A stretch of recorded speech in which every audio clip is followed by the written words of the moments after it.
Hello everyone and welcome back to Mr. Evans History. This is part 1 of my recount of the early wars between Persia and Greece, known as the Greco-Persian Wars. In this video I'm going to be describing the events of the first invasion of Greece by Persia, including the famous Battle of Marathon. So, before we start with the invasion, let me give you a brief recap of the lead up to the first Persian invasion of Greece.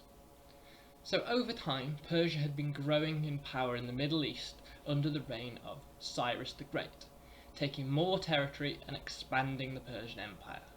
However, in 699 BC, a series of revolts began on the western edge of the Persian Empire, in areas such as Ionia and Cyprus.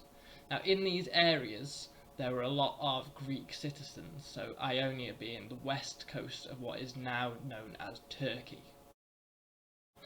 These revolts went on for several years, partly down to the support of some of the Greek city-states, such as Sparta and Athens. So in Greece at the time, the country wasn't united together as one big country like now. It was smaller city-states that were in control of themselves. However, by 693 BC, King Darius of Persia was ultimately able to overcome these revolts and bring peace with those cities that revolted against him.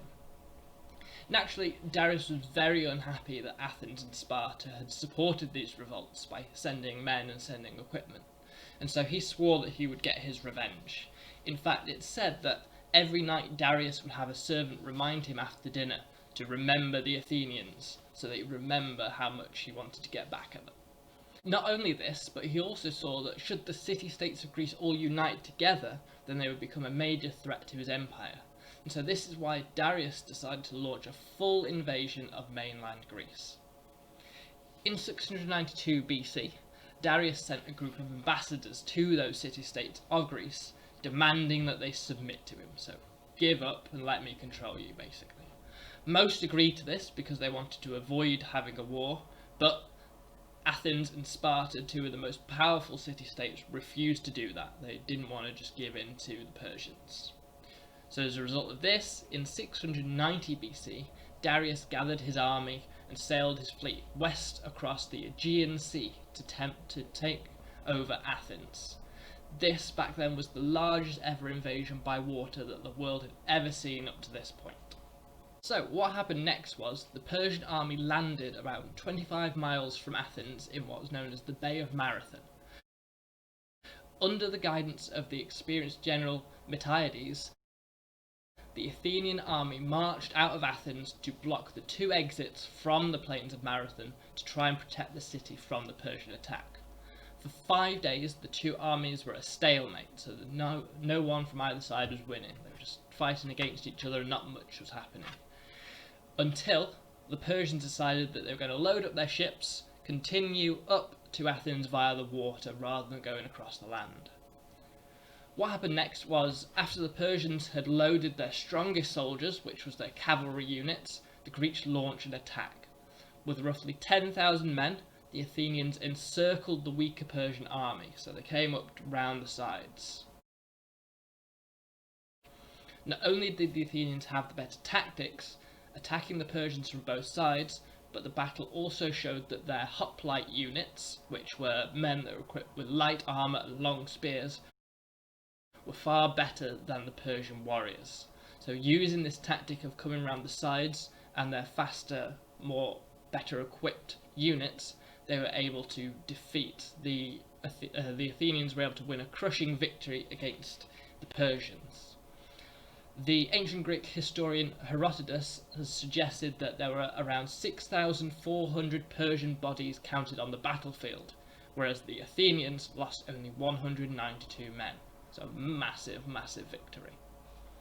What remained of the Persian army decided to flee to the boats, which then continued on to try and attempt a direct attack on Athens. So they escaped from the battle, they got on their ships, and they went to try and get to Athens directly. Knowing that Athens was still under threat, the Athenian army marched as quickly as they could the 25 miles from Marathon to Athens in order to defend the city. Seeing that the Athenian army had arrived before them, the Persians knew their chance was lost and retreated back to Persia. Fun fact to go along with that, The march that the Athenians did has inspired the first ever marathon race in the first modern Olympics in 1896, which back then a marathon was a race of 25 miles. Now it's 26.2, but the idea of the marathon race is named after this famous battle and the event that followed it. The battle, though, was significant for two main reasons. Firstly, it proved that the Persians could be defeated, and provided inspiration to the city-states of Greece that they could fight back against the Persians and not just submit.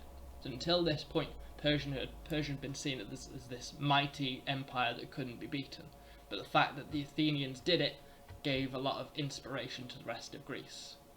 Not only this, though, it would also have led to the Persians being unlikely to underestimate the Greeks in the future, meaning that any future invasions would be better organised, better equipped, and likely to have more men with it, a larger force. After the failure of this first invasion, King Darius began to raise a larger force for a second attempt. However, unfortunately for him, some of his subjects, his people, in Egypt began to revolt, and so the invasion of Greece had to be postponed so he could go and deal with that. Egypt was a very important bit of land for the Persian Empire, so they had to try and maintain their hold over it. Even more unfortunately for Darius, as a result of his declining health, he died whilst preparing to march to Egypt in 486 BC. So, that ended the first invasion of Greece by Persia. In the next video, I'm going to be talking to you about what happened next in the second attempted invasion of Greece by Persia. So, that's it for my part one of my recount of the early Greco-Persian Wars. Hope you enjoyed it, and stay tuned for part two.